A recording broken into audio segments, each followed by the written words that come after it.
morning, students, and welcome to the lecture series on Z transformation. In this last lecture of the Z transformation, we shall study about the convolution of the sequences and the solution of difference equations using Z transformations. So, first of all, let us define convolution of sequences. Let Fn and Gn be two sequences, then the convolution of these sequences is defined by Fn convolution Gn, which can also be written as sequence Fn convolution Gn equals to summation k from 0 to n f of k g of n minus k equals to summation k from 0 to n g of k f of n minus k. It means convolution of two sequences is symmetric in their arguments, f of k g of n minus k or g of k f of n minus k.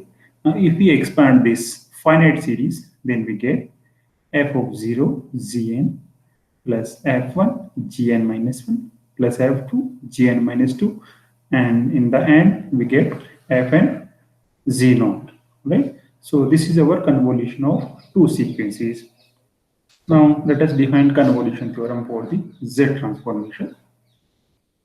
Let fn and gn be any two sequences, and let the Z transformation of fn is given by capital Fz, which exists in the region mod of z is greater than 1 upon r1, and the Z transformation of the sequence Gn is given by capital Gz, which exists in the region mod of z is greater than 1 upon r2. Then the Z transformation of the convolution of the two sequences equals to product of their Z transformations, right? So Z transformation of convolution equals to capital Fz, capital Gz, where capital F and capital G are the Z transformation of the sequences Fn and Gn respectively. And now this Z transformation is valid in the region mod of z is greater than 1 upon r, where 1 upon r is the maximum value of 1 upon r1 and 1 upon r2. Special remark here. So inverse Z transformation of the product of the two Z transformation is equals to convolution of their sequences, right? Let us see the application of the convolution theorem. Verify the convolution theorem when the two sequences are given by fn equals to n and gn equals to n square. So we have to verify the convolution theorem for these two sequences. So we have fn equals to n and gn equals to n square.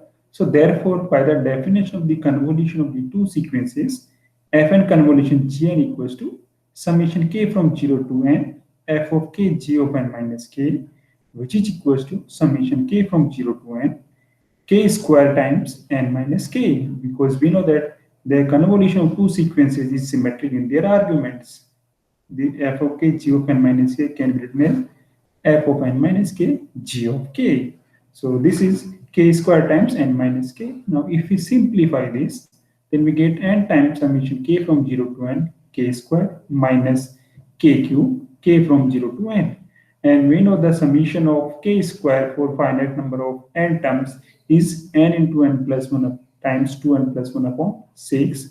And summation of k cube for the finite n terms is n square n plus 1 k square divided by 4. Now if we simplify these two terms, then we get 1 upon 12 times n ki power 4 minus n square. So this is our convolution of the two sequences fn and gn. And now from the example 15 of the previous lecture, we have that Z transformation of the n square is equals to z plus z square upon z minus 1 ki power 3. And the Z transformation of n ki power 4 equals to z times z cube plus 11z square plus 11z plus 1 upon z minus 1 ki power 5. It means these two Z transformation of n square and Z transformation of n ki power 4 can be evaluated by using differentiation of the differentiation of the Z transformation formula for this constant sequence fn equals to 1. For the detailed derivation of these two Z transformation, you may go through the previous lecture, which is given in example 15.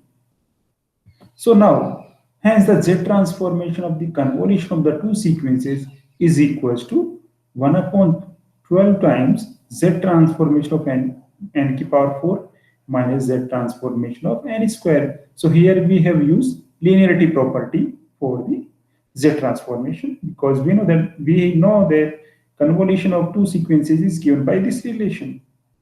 So by the application of the Z transformation, we get 1 upon 12 times this relation minus this one.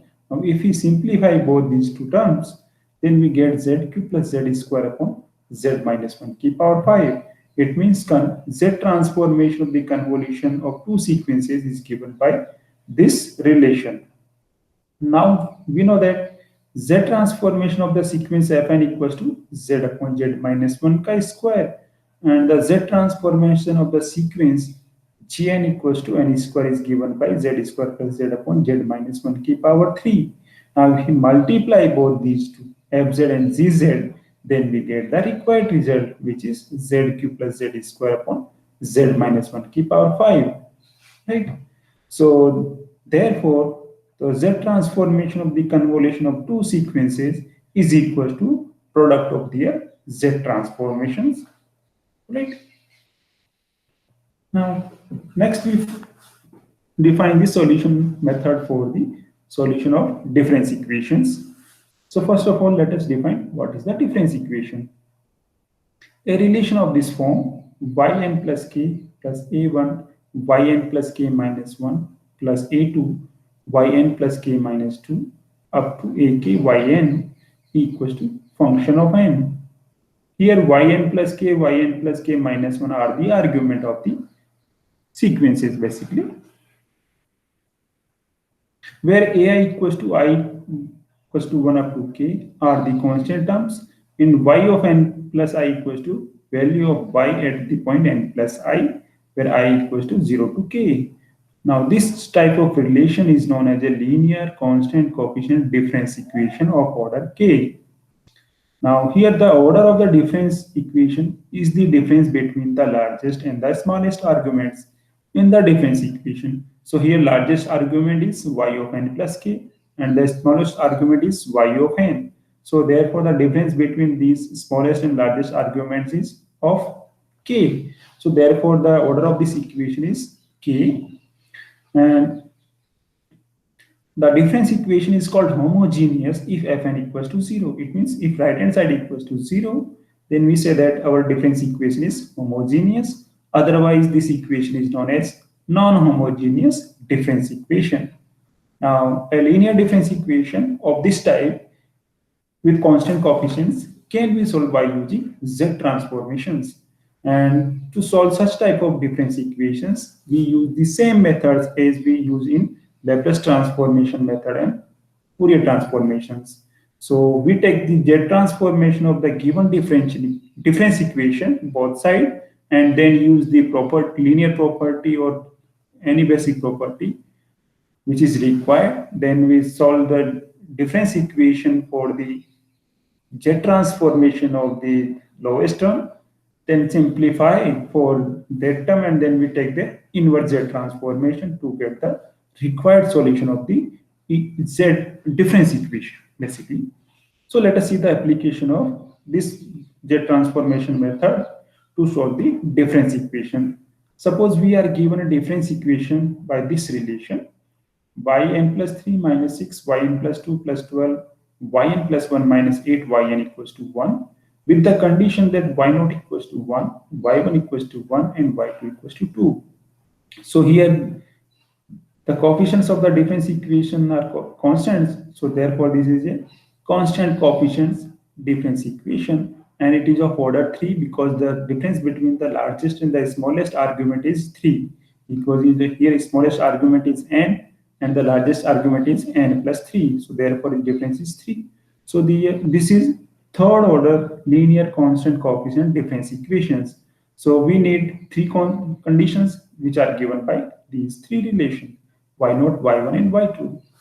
So first of all, let us assume that the Z transformation of this smallest argument yn is equals to capital Fz. Now take the Z transformation on the both side of the difference equation, and using the shifting property theorem, right?